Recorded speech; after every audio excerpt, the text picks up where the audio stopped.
교계 여성단체들이 포함된 여성가족부 폐지 저지 공동행동이 여성들을 상대로 한 끊이지 않는 스토킹 범죄를 막기 위해 스토킹 처벌법을 강화해야 한다고 주장했습니다.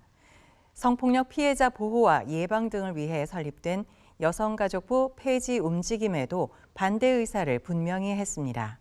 송주열 기자입니다. 지난 5월 발생한 서울 지하철 신당역 여성 노동자 스토킹 살해 사건은 우리 사회의 구조적 허점이 드러난 사건이었습니다. 서울교통공사와 사법부의 부적절한 조치가 가해자를 차단시키지 못했고 여성 노동자의 희생을 막지 못했다는 비판을 면치 못했습니다.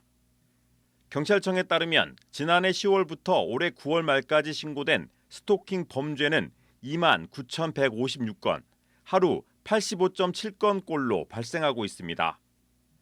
여성계가 강력범죄로 이어지는 스토킹 범죄를 차단하기 위해 스토킹 처벌법을 강화해야 한다고 주장하고 있습니다. 한국기독교교회협의회 여성위원회, 한국YWCA 연합회, 한국교회 여성연합회, 기독교 반성폭력센터 등 교계 여성단체가 포함된 여성가족부 폐지 저지 공동행동은 신당역 여성 살해 사건을 통해 바라본 스토킹 처벌법과 여가부의 역할을 주제로 토론회를 가졌습니다. 민변 박인숙 변호사는 발제에서 현행 스토킹 처벌법은 스토킹 행위를 열거하는 수준에서 그치고 있어 상대방에 대한 접근과 감시, 추적이 매우 다양한 방법으로 발생하는 스토킹 범죄 특성상 모두 처벌할 수 없는 한계가 있다고 분석했습니다.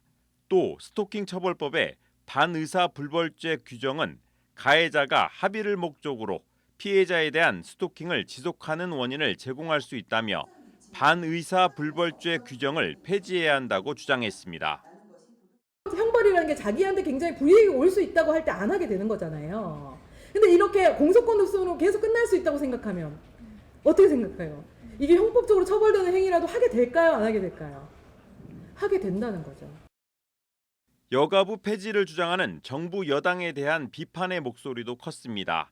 이한빛 한국YWCA 연합회 성평등운동 간사는 여성가족부는 효율적인 여성정책 추진뿐만 아니라 보육, 가족 업무, 청소년 육성과 복지, 보호 기능까지 포괄하고 있다고 강조했습니다.